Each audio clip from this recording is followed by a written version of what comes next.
आज हम यूहन्ना की पत्री अध्याय 8 का अध्ययन करेंगे। परंतु यीशु जैतून के पहाड़ पर गया। भोर को वह फिर मंदिर में आया। सब लोग उसके पास आए और वह बैठकर उन्हें उपदेश देने लगा। तब शास्त्री और फरीसी एक स्त्री को लाए जो व्यभिचार में पकड़ी गई थी और उसको बीच में खड़ा करके यीशु से कहा, हे गुरु, यह स्त्री व्यभिचार करते पकड़ी गई है। व्यवस्था में मूसा ने हमें आज्ञा दी है कि ऐसी स्त्रियों पर पथराव करें। अतः तू इस स्त्री के विषय में क्या कहता है? उन्होंने उसको परखने के लिए यह बात कही ताकि उस पर दोष लगाने के लिए कोई बात पाए। परंतु यीशु झुककर उंगली से भूमि पर लिखने लगा। जब वे उससे पूछते ही रहे तो उसने सीधे होकर उनसे कहा, तुम में जो निष्पाप हो वही पहले उसको पत्थर मारे। और फिर झुककर भूमि पर उंगली से लिखने लगा। परंतु वे यह सुनकर बड़ों से लेकर छोटों तक एक एक करके निकल गए और यीशु अकेला रह गया और स्त्री वहीं बीच में खड़ी रह गई। यीशु ने सीधे होकर उससे कहा, हे नारी, वे कहाँ गए? क्या किसी ने तुझ पर दंड की आज्ञा न दी? उसने कहा, हे प्रभु, किसी ने नहीं। यीशु ने कहा, मैं भी तुझ पर दंड की आज्ञा नहीं देता।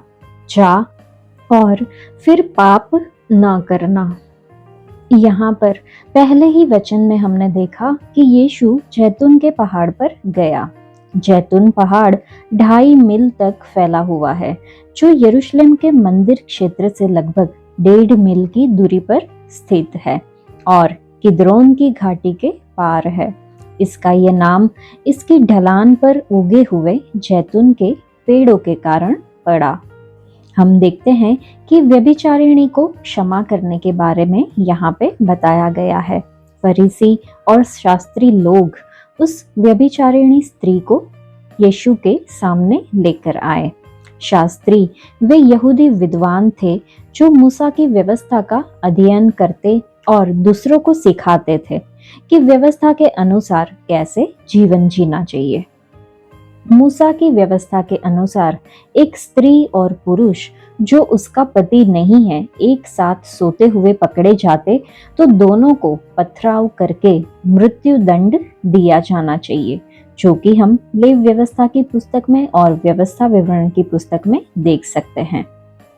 जो इस बात के गवाह थे उन्हें सर्वप्रथम पत्थर मारने की आज्ञा दी जाती थी, लेकिन यहाँ पे हम देखते हैं कि वे लोग सिर्फ स्त्री को वहां पर लेके आए थे और हमने ये भी देखा, वचन में साफ साफ लिखा है कि वह यीशु को परखने के लिए उन्होंने ये बात कही थी कि तू इस स्त्री के विषय में क्या कहता है। वे लोग कोई ना कोई बहाना ढूंढकर यीशु के ऊपर दोष लगाना चाहते थे। स्त्री वहां पर अकेली थी, मतलब हो सकता है कि जो लोग वहां पे उस स्त्री को लेकर आए थे उन लोगों ने भी स्त्री के साथ व्यभिचार किया होगा। अनेक बार ऐसा होता है कि स्त्री और पुरुष दोनों के दोषी होने के बाद भी सिर्फ स्त्री को दंड दिया जाता है जबकि पुरुष बच जाता है। शास्त्रियों और फरीसियों की चाल अब स्पष्ट हो चुकी थी। वे चाहते थे कि प्रभु यीशु मूसा की व्यवस्था के विरोध में कुछ बोले। अगर वे इसमें सफल हो जाते तो वे सामान्य लोगों को प्रभु यीशु के विरोध में कर सकते थे। उन्होंने प्रभु को स्मरण दिलाया कि व्यवस्था में मूसा ने हमें आज्ञा दी है कि व्यभिचार में पकड़े गए एक व्यक्ति को पत्थरवा कर मार डाला जाए। अपनी दुष्टतापूर्ण षड्यंत्र के तहत फरीसी आशा कर रहे थे कि प्रभु यीशु इससे असहमत होंगे और इसलिए उन्होंने उससे पूछा कि वह इस विषय पर क्या कहना चाहते थे। उनका विचार था कि न्याय और मूसा की व्यवस्था की यह मांग थी कि उस स्त्री को पत्थर मार मार के उसको मार डाला जाए। वे जानते थे कि अगर इस स्त्री को ऐसे ही छोड़ देते हैं तो ये मूसा की व्यवस्था का विरोध होगा और वे यीशु पर अन्यायी होने का दोष लगाते। अगर दूसरी ओर वह स्त्री को मृत्यु दंड के लिए दोषी ठहरा भी देते तो वे ऐसा प्रस्तुत करते कि वह रोमी शासन का शत्रु है, और वे यह भी कह सकते थे कि वह दयालु नहीं है। यीशु झुककर उंगली से भूमि पर लिखने लगे। यहूदी इतने से संतुष्ट नहीं थे, वे उस पर जोर डालने लगे कि वह कुछ उत्तर दे। इसलिए प्रभु यीशु ने सीधे सीधे कह दिया कि व्यवस्था के अनुसार उसे दंड दिया जाए, लेकिन इस स्त्री को सिर्फ वही व्यक्ति दंड दे जिसने कभी पाप न किया हो। इस तरह से प्रभु यीशु ने मूसा की व्यवस्था का समर्थन किया। उन्होंने यह नहीं कहा कि स्त्री को व्यवस्था में बताए गए दंड से मुक्त कर दिया जाए, परंतु उसने यह अवश्य किया कि उसने प्रत्येक पर पाप करने का दोष लगाया। जो दूसरों का न्याय करना चाहते हैं, उन्हें खुद पवित्र होना आवश्यक है। ये वचन अक्सर पाप के दोष से बचने के लिए एक बहाने के रूप में उपयोग किया जाता है। लोग समझते हैं कि उन पर कोई दोष इसलिए नहीं लगाया जा सकता क्योंकि शेष सब ने भी पाप किया है। लेकिन ये वचन पाप के दोष से बचने के लिए एक बहाना नहीं है, बल्कि ये उन्हें दोषी ठहराता है जिन्होंने अपराध किया है, भले ही वे पकड़े न गए हो। एक बार फिर से उद्धारकर्ता झुककर भूमि पर उंगली से लिखने लगे। सिर्फ इसी स्थल में प्रभु यीशु द्वारा लिखे जाने का उल्लेख पाया जाता है, और उन्होंने जो भी लिखा था वह बहुत पहले ही भूमि पर से मिटा दिया गया है। जितने लोगों ने उस स्त्री पर आरोप लगाया था, उन सब के विवेक ने उन्हें दोषी ठहराया। उनके पास कहने के लिए कुछ नहीं था। वे एक एक करके वहां से जाने लगे। बड़ों से लेकर छोटे तक सभी दोषी थे। प्रभु यीशु अकेले रह गए और उनके पास ही वह स्त्री खड़ी थी। अद्भुत मनोहरता के साथ प्रभु यीशु ने उस स्त्री को बताया कि उस पर दोष लगाने वाले सब लोग जा चुके हैं। वे आसपास कहीं दिखाई तक नहीं दे रहे हैं। पूरी भीड़ में एक भी ऐसा व्यक्ति नहीं निकला जो उस पर दोष लगाने का साहस कर सके। यहाँ पर प्रभु शब्द जो वचन 11 में है, उसका मतलब शायद महाशय होगा। जब उस स्त्री ने कहा कि हे प्रभु, किसी ने नहीं, तो प्रभु ने अपने अद्भुत वचन कहे कि मैं भी तुझ पर दंड की आज्ञा नहीं देता, जा और फिर पाप मत करना। प्रभु ने न ही उसे दंड दिया और न उसे क्षमादान दिया। उस समय यह उसका कार्य नहीं था, लेकिन उसने उस स्त्री को अवश्य चेतावनी दी कि वह पाप करने से बची रहे। यूहन्ना के पहले अध्याय में हमने ये देखा था कि अनुग्रह और सच्चाई प्रभु यीशु मसीह के द्वारा पहुंची। यह घटना इसी का एक उदाहरण है। प्रभु के इन शब्दों में कि मैं भी तुझ पर दंड की आज्ञा नहीं देता, हमें अनुग्रह का एक उदाहरण मिलता है, और जा और फिर पाप मत करना सच्चाई के वचन है। प्रभु यीशु ने यह नहीं कहा कि जा, जहां तक संभव हो पाप कम करना। प्रभु यीशु मसीह परमेश्वर है और वह पूर्ण सिद्धता का मापदंड स्थापित करते हैं। वह किसी भी हद तक पाप को सही नहीं ठहरा सकते, और इसलिए उसने उस स्त्री के सामने परमेश्वर के मापदंड को खुद ही निर्धारित किया। यहाँ पर हमारे लिए भी सबक है। दूसरों की निंदा करने के लिए पत्थर फेंकने से पहले खुद पर एक नजर डाले। वह जो पाप रहित है वो पहला पत्थर फेंक सकता है, क्योंकि यीशु ही एकमात्र सिद्ध व्यक्ति है। तो चलिए न्याय का काम उसी पर ही छोड़ दें। वचन 12 से आगे जब हम पढ़ते हैं तो लिखा है, यीशु ने फिर लोगों से कहा, जगत की ज्योति मैं हूँ। जो मेरे पीछे हो लेगा वह अंधकार में न चलेगा, परंतु जीवन की ज्योति पाएगा। फरीसियों ने उससे कहा, तू अपनी गवाही आप देता है, तेरी गवाही ठीक नहीं। यीशु ने उनको उत्तर दिया, भले ही मैं अपनी गवाही आप देता हूँ, फिर भी मेरी गवाही ठीक है, क्योंकि मैं जानता हूँ कि मैं कहाँ से आया हूँ और कहाँ को जाता हूँ। परंतु तुम नहीं जानते कि मैं कहाँ से आता हूँ या कहाँ को जाता हूँ। तुम शरीर के अनुसार न्याय करते हो, मैं किसी का न्याय नहीं करता। और यदि मैं न्याय करूँ भी तो मेरा न्याय सच्चा है, क्योंकि मैं अकेला नहीं परंतु मैं हूँ और पिता है जिसने मुझे भेजा। तुम्हारी व्यवस्था में भी लिखा है कि दो जनों की गवाही मिलकर ठीक होती है। एक तो मैं आप अपनी गवाही देता हूँ और दूसरा पिता मेरी गवाही देता है जिसने मुझे भेजा। उन्होंने उससे कहा, तेरा पिता कहाँ है? यीशु ने उत्तर दिया, न तुम मुझे जानते हो न मेरे पिता को। यदि मुझे जानते तो मेरे पिता को भी जानते। ये बातें उसने मंदिर में उपदेश देते हुए भंडार घर में कही, और किसी ने उसे न पकड़ा, क्योंकि उसका समय अब तक नहीं आया था। इन वचनों में हम देखें तो अब मंदिर के भंडार की ओर दृश्य केंद्रित हो जाता है।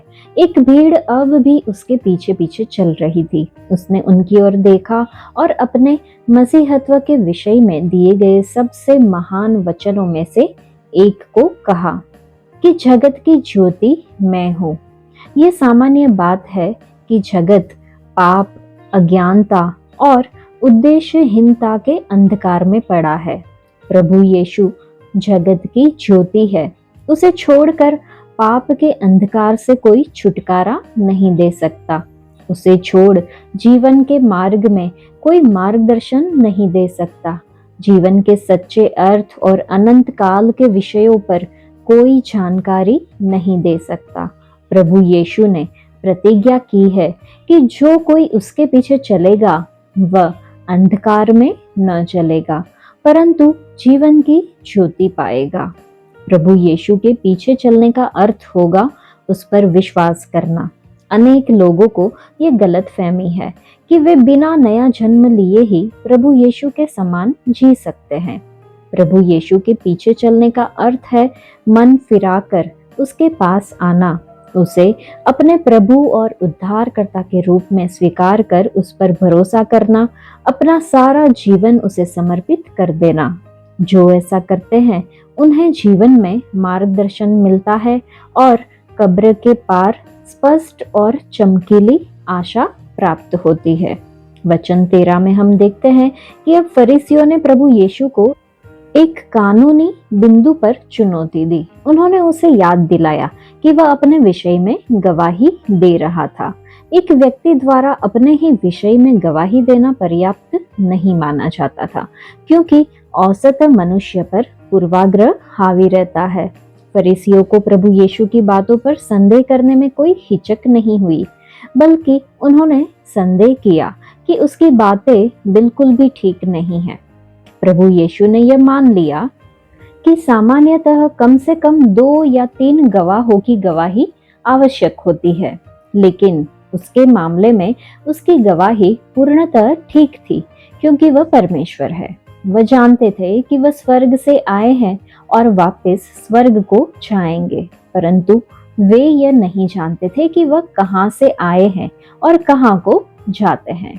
वे जानते थे कि वह दूसरों के समान ही एक साधारण मनुष्य है, और वे यह विश्वास नहीं करते थे कि वे अनंत पुत्र है जो पिता के तुल्य है। फरीसी लोग दूसरों का न्याय मुंह देखकर या मानवीय मापदंडों के आधार पर करते थे। वे प्रभु यीशु को नाजरत के एक बढ़ई के रूप में देखते थे और उनका यही मानना था कि वह दूसरों के समान एक साधारण मनुष्य है। प्रभु यीशु ने कहा कि वह किसी का न्याय नहीं करते। इसका मतलब यह है कि वह मनुष्य का न्याय सांसारिक मापदंडों के अनुसार नहीं करते, जैसा कि फरीसी किया करते हैं।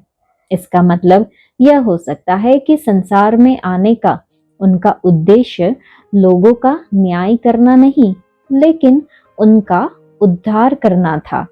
अगर प्रभु यीशु को न्याय करना हो तो उनका न्याय धार्मिकता और सच्चाई का न्याय होगा। वह परमेश्वर है और वह सब कुछ पिता के साथ साझेदार होकर करते हैं, जिसने उन्हें भेजा है। बार बार प्रभु यीशु ने पिता परमेश्वर के साथ अपनी एकता पर जोर दिया है। इसी कारण से उनके हृदय में उसके प्रति कड़वाहट और विरोध बढ़ता जा रहा था। प्रभु ने यह स्वीकार किया कि मूसा की व्यवस्था के अनुसार 2 जनों की गवाही आवश्यक है। उन्होंने कोई भी ऐसी बात नहीं कही जो इस सच्चाई का इनकार करती हो। अगर वे 2 गवाहों की गवाही पर इतना जोर दे रहे हैं तो उसके लिए 2 गवाह प्रस्तुत करना बहुत कठिन नहीं है। सबसे पहले वह अपने खुद के निष्पाप जीवन और उसके मुंह से निकले वचनों के द्वारा खुद गवाही देते हैं। दूसरी बात, पिता ने सार्वजनिक रूप से आकाशवाणी करने के द्वारा और आश्चर्य कर्मों के द्वारा उसकी गवाही दी है। प्रभु यीशु ने मसीह के विषय में पुराना नियम की भविष्यवाणियों को पूरा किया। तो भी इस ठोस प्रमाण के बाद भी यहूदी लोग विश्वास करने के लिए तैयार नहीं थे। निसंदेह फरीसियों द्वारा पूछा गया अगला प्रश्न एक ठट्ठा था। वे शायद भीड़ को देखते हुए ये प्रश्न करते हैं कि तेरा पिता कहाँ है? प्रभु यीशु ने उत्तर दिया कि वे न तो यह जान पाए कि वह कौन है और न ही वे ये जानते हैं कि उसका पिता कौन है। अवश्य ही उन्होंने परमेश्वर के विषय में इस प्रकार की अज्ञानता से इनकार किया होगा, लेकिन ये सत्य था। अगर उन्होंने प्रभु यीशु को ग्रहण किया होता तो वे पिता को भी जानते, लेकिन पिता को प्रभु यीशु के द्वारा जानने के अलावा और किसी माध्यम से जाना नहीं जा सकता। इस प्रकार से उद्धारकर्ता को अस्वीकार करने के कारण उनके लिए यह असंभव हो गया कि वे ईमानदारी से यह दावा करें कि वे परमेश्वर को जानते हैं और उनसे प्रेम करते हैं। वचन 20 में हम देखते हैं कि जो कुछ भी हुआ, पिछले 2 वचनों में हम जो पढ़े वो मंदिर के भंडार घर में हुआ। एक बार फिर से प्रभु ईश्वरीय सुरक्षा से घिरे हुए थे और किसी ने भी उसे बंदी बनाने या मार डालने के लिए न पकड़ा। उसका समय अब तक नहीं आया था। उसका समय उस समय को कहा गया है जब वह जगत के पापों के लिए कलवरी के क्रूस पर चढ़कर मर जाएंगे। वचन 12 से कुछ मुख्य बातों को अगर हम देखें तो यीशु खुद को ज्योति घोषित करते हैं जो अंधकार में डूबी दुनिया को मार्गदर्शन और दिशा प्रदान करते हैं। यीशु का अनुकरण करने का अर्थ है सत्य और धार्मिकता के मार्ग को अपनाना। अंधकार में चलना पाप, भ्रम और परमेश्वर से अलगाव के जीवन का प्रतीक है। जगत की ज्योति के रूप में मसीह अनंत जीवन का मार्ग प्रकट करते हैं। यीशु उन स्थितियों में स्पष्टता और आशा प्रदान करते हैं जो निराशाजनक या अनिश्चित लगती है। जो लोग मसीह का अनुसरण करते हैं उन्हें वह ज्योति मिलती है जो उनके उद्देश्य और भाग्य को प्रकाशित करती है। जीवन की ज्योति आनंद, शांति और परमेश्वर के साथ एक अनंत संबंध को दर्शाती है। यीशु हमें दुनिया के अंधकार को अस्वीकार करने और उसके सत्य को अपनाने के लिए आमंत्रित करते हैं। प्रकाश विश्वासियों को रूपांतरित करता है जिससे हम दूसरों के साथ मसीह के प्रेम और सत्य को प्रतिबिंबित करते हैं। प्रकाश में चलना ज्ञान और मार्गदर्शन के लिए मसीह पर दैनिक निर्भरता शामिल है। मसीह का प्रकाश झूठ को उजागर करता है और दूर करता है, स्वतंत्रता और सत्य की ओर ले जाता है। प्रकाश का यह वादा विश्वासियों को मसीह की निरंतर उपस्थिति का आश्वासन देता है, यहाँ तक कि जीवन के सबसे गहरे क्षणों में भी। यीशु जगत की ज्योति हमें उनका अनुकरण करने और अंधकार से बाहर निकलने के लिए बुलाते हैं। चलिए हम उनके प्रकाश को अपनाएं, उनके सत्य में जिए और अपने जीवन के हर पहलू में उनकी महिमा को प्रतिबिंबित करें। वचन 16 में जब हम देखते हैं कि वे कहते हैं कि मैं अकेला नहीं हूँ, यीशु मसीह जो स्वर्ग में परमेश्वर के पुत्र थे, पूरी दुनिया के पापों को उठाने के लिए मनुष्य के पुत्र के रूप में पृथ्वी पर पैदा हुए थे। इस जीवन में वह कभी अकेले नहीं थे, पिता उनके साथ थे। उन्होंने पिता से प्रार्थना की और हर दिन पिता की इच्छा पूरी की। यूहन्ना की पत्री के इसी अध्याय में वचन 29 में हम देखेंगे कि यीशु ने कहा, और मेरा भेजने वाला मेरे साथ है, उसने मुझे अकेला नहीं छोड़ा, क्योंकि मैं सर्वदा वही काम करता हूँ जिससे वह प्रसन्न होता है। हमें भी हमेशा वही करने का प्रयास करना चाहिए जिससे पिता प्रसन्न होते हैं। यूहन्ना की पत्री अध्याय 14 में वचन 23 में है कि अगर कोई मुझसे प्रेम करता है तो वह मेरे वचन को मानेगा, मेरा पिता उसे प्रेम करेगा और हम उसके पास आएंगे और उसके साथ वास करेंगे। क्या हम उसे प्रेम करते हैं और उसके वचन को मानते हैं? चलिए हम खुद को जांचें। आज पवित्र आत्मा सांत्वना देने वाला हमेशा हमारे साथ रहने, हमें सिखाने, पोषण करने और हमारा मार्गदर्शन करने के लिए हमारे भीतर रहते हैं। इसलिए हम अकेले नहीं हैं, हम बेबस नहीं हैं। इसलिए यीशु ने प्रार्थना की कि हे पिता, जैसे तू मुझ में है और मैं तुझ में हूँ, वैसे ही वे भी हम में हो। हाँ, हमें पवित्र आत्मा के साथ चलना चाहिए जो हमारे भीतर रहता है। अगर हम पवित्र आत्मा के साथ एकता में नहीं रहते हैं बल्कि अपने दम पर जीते हैं, तो दुश्मन शैतान आकर हमारे अंदर वास करेगा, हमारी आत्मा, शरीर और परिवार को पाप का गुलाम बना देगा और आखिर हमें नष्ट कर देगा। इसलिए प्यारे मित्रों, चलिए हम अकेले या स्वतंत्र रूप से न रहें। इसके बजाय हम पवित्र आत्मा के साथ एकता में चले और उसकी आज्ञाकारिता में जीने का आशीष प्राप्त करें।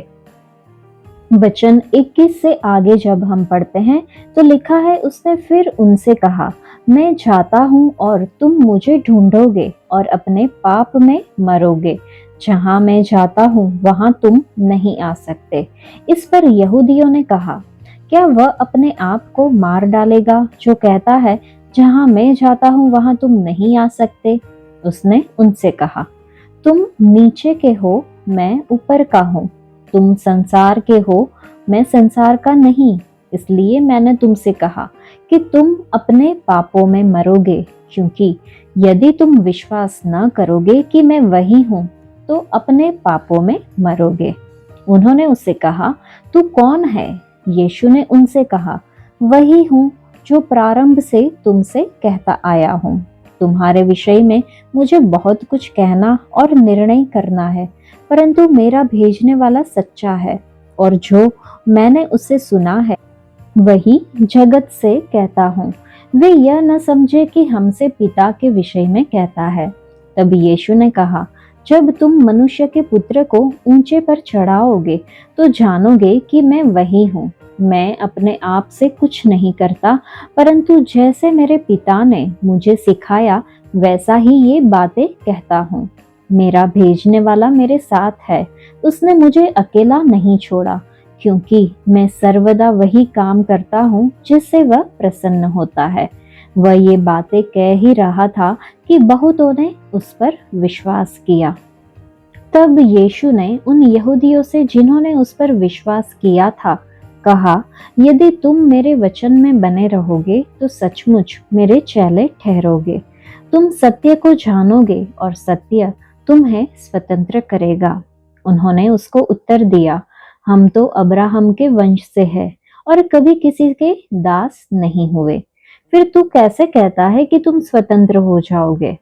यीशु ने उनको उत्तर दिया, मैं तुमसे सच सच कहता हूँ कि जो कोई पाप करता है वह पाप का दास है।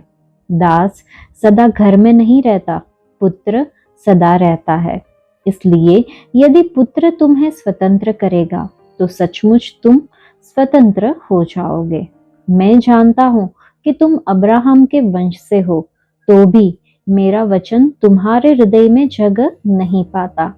इसलिए तुम मुझे मार डालना चाहते हो। मैं वही कहता हूँ जो अपने पिता के यहाँ देखा है, और तुम वही करते रहते हो जो तुमने अपने पिता से सुना है। उन्होंने उसको उत्तर दिया, हमारा पिता तो अब्राहम है।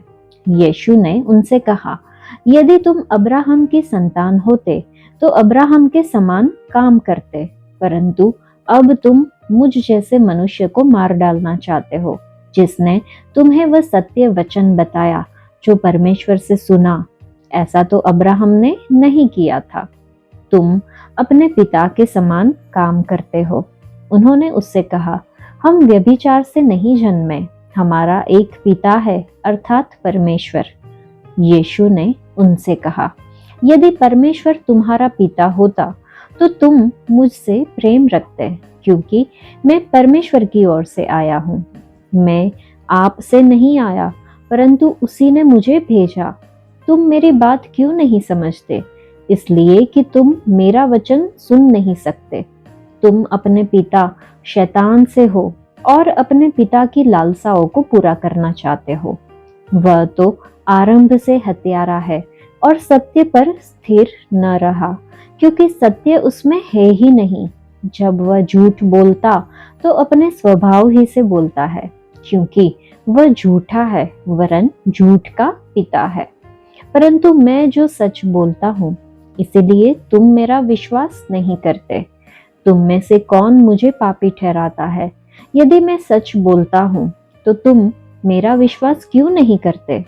जो परमेश्वर से होता है वह परमेश्वर की बातें सुनता है, और तुम इसलिए नहीं सुनते कि परमेश्वर की ओर से नहीं हो। वचन 31 और 32 को जब हम पढ़ते हैं तो यीशु सच्चे शिष्यों के बारे में बात कर रहे हैं। उनमें बने रहना और उनकी शिक्षाओं का पालन करना शिष्यत्व का सही माप है। सत्य, यीशु ही मार्ग, सत्य और जीवन है। ये यीशु में प्रकट परमेश्वर का ज्ञान है। जब हम यीशु में बने रहेंगे और उनकी शिक्षाओं का पालन करेंगे तो हम सत्य को जान जाएंगे। स्वतंत्रता, यहाँ यीशु पाप की गुलामी से छुटकारे के बारे में बात कर रहे हैं। जो कोई पाप करता है वह पाप का दास है। लेकिन यहूदियों ने सोचा कि वे राजनीतिक स्वतंत्रता के बारे में बात कर रहे हैं। उन्होंने कहा कि उन्होंने उसको उत्तर दिया कि हम तो इब्राहिम के वंश से हैं और कभी किसी के दास नहीं हुए। फिर तू क्यों कर कहता है कि तुम स्वतंत्र हो जाओगे? ये स्वतंत्रता हमें वही करने के लिए है जो हमें करना चाहिए, और जो हमें अच्छा लगे वह न करने के लिए। सो अब जो मसीह यीशु में है उन पर दंड की आज्ञा नहीं, क्योंकि वे शरीर के अनुसार नहीं वरन आत्मा के अनुसार चलते हैं। रोमियो की पत्री अध्याय 8 में पहले 2 वचन में हम अगर देखें तो क्योंकि जीवन की आत्मा की व्यवस्था ने मसीह यीशु में मुझे पाप की और मृत्यु की और व्यवस्था से स्वतंत्र कर दिया, ऐसा हम समझते हैं।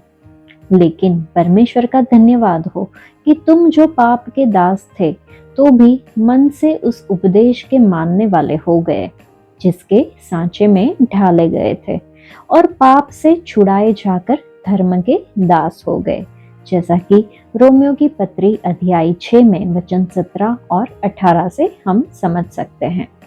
अगर वचन 36 को हम यहाँ पे पढ़े तो स्वतंत्र करेगा तो तुम सचमुच स्वतंत्र हो जाओगे।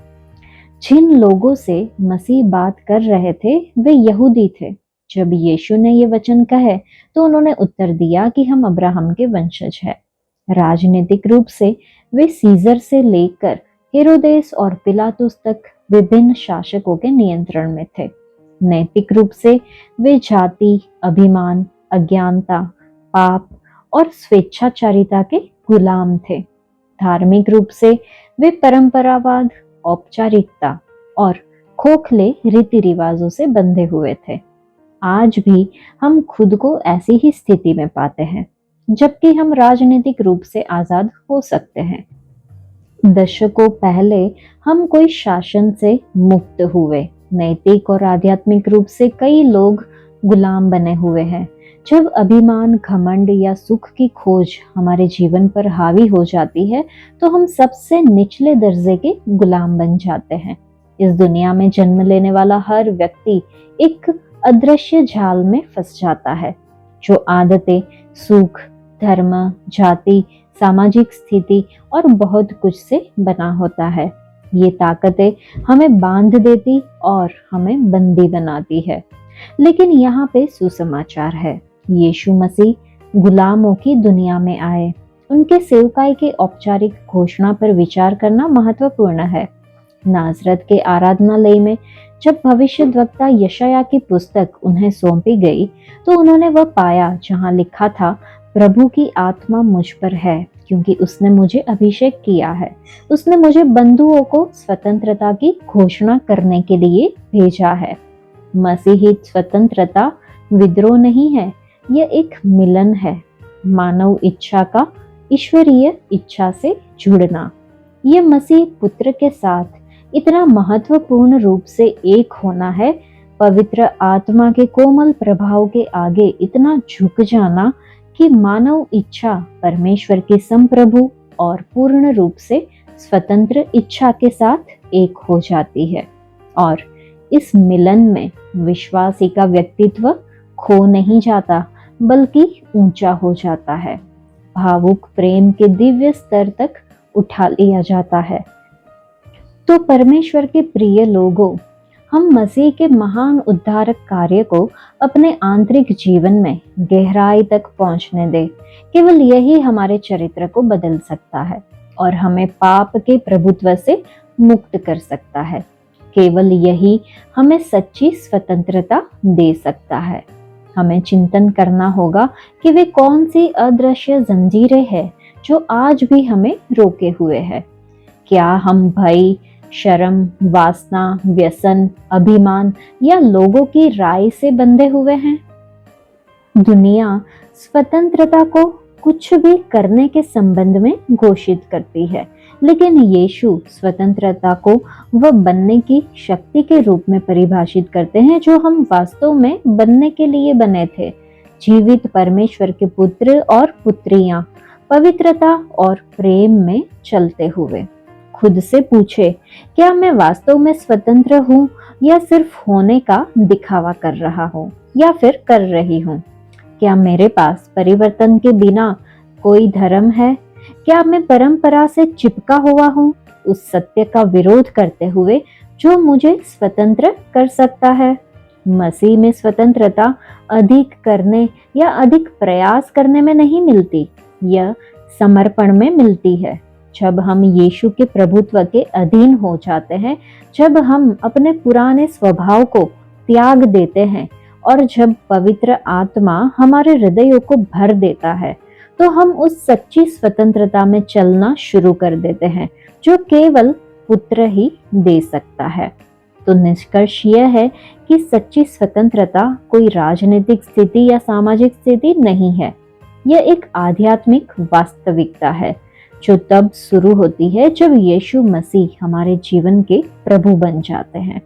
वह हमें नरक से बचाने के लिए ही नहीं, बल्कि हमें उन जंजीरों से आजाद करने के लिए आए थे जो आज हमें जकड़े हुए हैं। अगर पुत्र तुम्हें स्वतंत्र करेगा तो तुम सचमुच स्वतंत्र हो जाओगे। चलिए हम बाहरी धर्म और आंतरिक कैद से संतुष्ट न बने। हम यीशु द्वारा दी जाने वाली स्वतंत्रता में कदम रखें। पाप, भय, निंदा और मृत्यु से स्वतंत्र, और हमारा जीवन उस स्वतंत्रता को प्रतिबिंबित करे। केवल शब्दों में नहीं, बल्कि पवित्रता, विनम्रता और प्रेम में। आज स्वतंत्रता के द्वार खुले हुए हैं। क्या आप इससे होकर गुजरेंगे? एक बार जब परमेश्वर का वचन विश्वासी के जीवन का हिस्सा बन जाता है, तब यह उसके आगे की यात्रा के लिए एक स्थायी प्रभाव और प्रेरणा का स्रोत बन जाता है। शिष्यत्व और परमेश्वर के वचन में बने रहना हमें बेजोड़ आंतरिक स्वतंत्रता की ओर ले जाता है। शिष्यत्व हमें 4 स्वतंत्रताएं प्रदान करता है। एक तो पाप से मुक्ति दिलाता है। हमें बांधे रखने वाली जंजीरें टूट जाती है जिससे हम वो व्यक्ति बन पाते हैं जो हमें होना चाहिए। दूसरा, वह हमें खुद से मुक्ति दिलाता है, हमारी स्वार्थी इच्छाओं और व्यक्तिगत अहंकार से मुक्ति दिलाता है। प्रभु यीशु की सामर्थ्य और उपस्थिति व्यक्ति को एक नए प्राणी के रूप में पुनर्निर्मित कर सकती है जब व्यक्ति खुद को परमेश्वर के प्रति समर्पित करता है। तीसरा, भय से आजादी दिलाता है, जब पुनर्जीवित प्रभु के मार्ग के हर कदम पर हमारे साथ चलते हैं। शिष्यत्व दूसरों से मुक्ति दिलाते हैं, ऐसे लोगों से मुक्ति दिलाते हैं जो हमारे जीवन में परमेश्वर की आवाज और परमेश्वर के तरीकों को दबा सकते हैं। शिष्य लगातार देखता है कि उसके शब्द और कार्य दूसरों को नहीं बल्कि प्रभु को प्रसन्न करते हैं।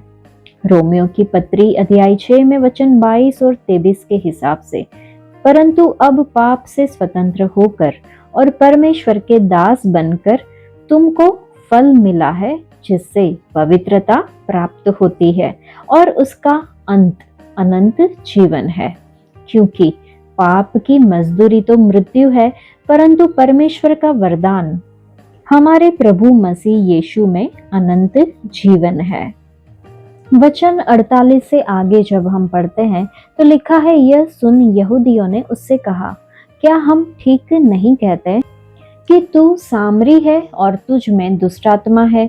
यीशु ने उत्तर दिया, मुझ में दुष्टात्मा नहीं, परंतु मैं अपने पिता का आदर करता हूँ और तुम मेरा निरादर करते हो। परंतु मैं अपनी प्रतिष्ठा नहीं चाहता, हाँ, एक है जो चाहता है और न्याय करता है। मैं तुमसे सच सच कहता हूँ कि यदि कोई व्यक्ति मेरे वचन पर चलेगा तो वह अनंत काल तक मृत्यु को न देखेगा। यहूदियों ने उससे कहा, अब हमने जान लिया कि तुझ में दुष्ट आत्मा है। अब्राहम मर गया और भविष्यद्वक्ता भी मर गए हैं, और तू कहता है, यदि कोई मेरे वचन पर चलेगा तो वह अनंत काल तक मृत्यु का स्वाद न चखेगा। हमारा पिता अब्राहम तो मर गया, क्या तू उससे बड़ा है? और भविष्यद्वक्ता भी मर गए, तू अपने आप को क्या ठहराता है? यीशु ने उत्तर दिया, यदि मैं आप अपनी महिमा करूं तो मेरी महिमा कुछ नहीं, परंतु मेरी महिमा करने वाला मेरा पिता है, जिसे तुम कहते हो कि वह तुम्हारा परमेश्वर है। तुमने तो उसे नहीं जाना, परंतु मैं उसे जानता हूँ। यदि मैं कहूँ कि मैं उसे नहीं जानता तो मैं तुम्हारी तरह झूठा ठहरूंगा, परंतु मैं उसे जानता और उसके वचन पर चलता हूँ। तुम्हारा पिता अब्राहम मेरा दिन देखने की आशा से बहुत मगन था और उसने देखा और आनंद किया। यहूदियों ने उससे कहा, अब तक तू 50 वर्ष का नहीं, फिर भी तूने अब्राहम को देखा है। यीशु ने उनसे कहा, मैं तुमसे सच सच कहता हूँ कि पहले इसके कि अब्राहम उत्पन्न हुआ मैं हूँ। तब उन्होंने उसे मारने के लिए पत्थर उठाए, परंतु यीशु छिपकर मंदिर से निकल गया। इस अध्याय में कुछ दावे हम देखे जो कि दिखाते हैं कि यीशु परमेश्वर का पुत्र है। वचन 58 में जब हम पढ़ते हैं तो लिखा है कि अब्राहम के होने से पहले मैं हूँ। निर्गमन की पुस्तक अध्याय 3 में वचन 14 में परमेश्वर ने खुद को मूसा के सामने ईश्वरीय नाम मैं हूँ उसके साथ अपने आप को प्रकट किया। उसी नाम का उपयोग करके यीशु स्पष्ट रूप से शाश्वत परमेश्वर होने का दावा कर रहे थे। अब्राहम से पहले अस्तित्व में, अनिर्मित और दिव्य। यहूदियों ने ठीक से समझा कि उसका क्या मतलब था, लेकिन विश्वास करने के बजाय उन्होंने निष्कर्ष निकाला कि यीशु खुद को परमेश्वर के बराबर मानने के लिए ईर्ष्निंद का दोषी है और इसलिए उन्होंने उसे मारने के लिए पत्थर उठाया। वचन 42 में हम देखें तो है कि मैं परमेश्वर से आया हूँ, न मैं अपने आप से आया हूँ, परंतु उसी ने मुझे भेजा है। किसी भी भविष्यद्वक्ता, दार्शनिक या धार्मिक शिक्षक के विपरीत यीशु ने घोषणा की कि वह सीधे परमेश्वर से आए हैं, अपनी पहल से नहीं बल्कि पिता द्वारा भेजे गए व्यक्ति के रूप में। यह परमेश्वर की प्रकृति के बारे में कुछ आश्चर्यजनक बात प्रकट करता है। अलग अलग व्यक्तियों में व्यक्त होने वाली सत्ता की एकता। पिता ने पुत्र को भेजा, दो व्यक्ति, फिर भी दो परमेश्वर नहीं, एक दिव्य सत्ता। वचन 46 में जब हम देखें तो हम देखते हैं कि तुम में से कौन मुझे पाप का दोषी ठहराता है। कोई भी ईमानदार धार्मिक शिक्षक या नैतिक नेता पापहीनता का दावा नहीं कर सकता, लेकिन यीशु ने किया और एक बार भी वह गलत साबित नहीं हुआ। यह घोषणा करते हुए कि वह पाप रहित है, यीशु ने दिव्य पूर्णता का दावा किया। केवल परमेश्वर ही पाप रहित है। फिर भी यीशु ने अपने बारे में यह साहस पूर्वक कहा। वचन 24 में है कि अगर तुम विश्वास नहीं करते कि मैं वही हूं, तो तुम अपने पापों में मरोगे। यह आश्चर्यजनक कथन सार्वभौमिक समस्या, पाप और एकमात्र समाधान यीशु में विश्वास दोनों को घोषित करता है। उन्होंने किसी मार्ग या शिक्षाओं के समूह की ओर संकेत नहीं किया। उन्होंने पाप की सजा से बचने के एकमात्र तरीके के रूप में खुद की ओर संकेत किया। ऐसा दावा जो कोई भी साधारण शिक्षक या भविष्यद्वक्ता सच्चाई से नहीं कर सकता। ये दावे आश्चर्यजनक है, लेकिन हम कैसे सुनिश्चित कर सकते हैं कि वे केवल अच्छे शब्द नहीं है? यूहन्ना के मूल पाठक और हम कैसे जान सकते हैं कि यीशु वास्तव में वही है जो उसने होने का दावा किया था? तो यीशु ने उत्तर दिया वचन 28 में, जब तुम मनुष्य के पुत्र को ऊपर उठाओगे तब जानोगे कि मैं वही हूँ। यीशु ने क्रूस पर अपनी मृत्यु को निर्णायक मोड़ के रूप में इंगित किया। उसका क्रूस पर चढ़ना उसकी पहचान को प्रमाणित करेगा। और यद्यपि उसने यहाँ सीधे अपने पुनरुत्थान का उल्लेख नहीं किया, उसने वचन में इसका संकेत दिया कि पिता ने मुझे अकेला नहीं छोड़ा है। ये कथन केवल तभी सत्य है जब यीशु कब्र में न रहे। पुनरुत्थान ने उसे सही साबित किया। इसने पुष्टि की कि पिता वास्तव में उसके साथ रहे थे और उसे मृत्यु से जी उठाए थे। इसलिए क्रूस और पुनरुत्थान दोनों ही ईश्वरीय पुष्टि के रूप में खड़े हैं। यीशु के दावे, ऐसे दावे जो केवल परमेश्वर ही कर सकते हैं, सत्य है। अध्याय 8 में, इसी अध्याय में वचन 30 में है कि जब उसने ये बातें कही तो बहुतों ने उस पर विश्वास किया। विश्वास के लिए यूनानी शब्द, उसका मतलब है किसी दूसरे पर भरोसा करना। यीशु पर विश्वास करना केवल बौद्धिक सहमति नहीं है, यह उद्धार के लिए उस पर पूरी तरह से भरोसा करना है। कुछ लोग उसके चमत्कारों की प्रशंसा करते थे, कुछ लोग एक राजनीतिक मसीहा के लिए तरसते थे, लेकिन केवल वे लोग जिन्होंने उस पर परमेश्वर के क्रूस पर चढ़ाए गए और जी उठे पुत्र के रूप में भरोसा किया, उन्हें ही अनंत जीवन मिला। चलिए हम भी उनमें से एक हो। आज के लिए इतना ही। परमेश्वर आप सबको आशीष दे। धन्यवाद।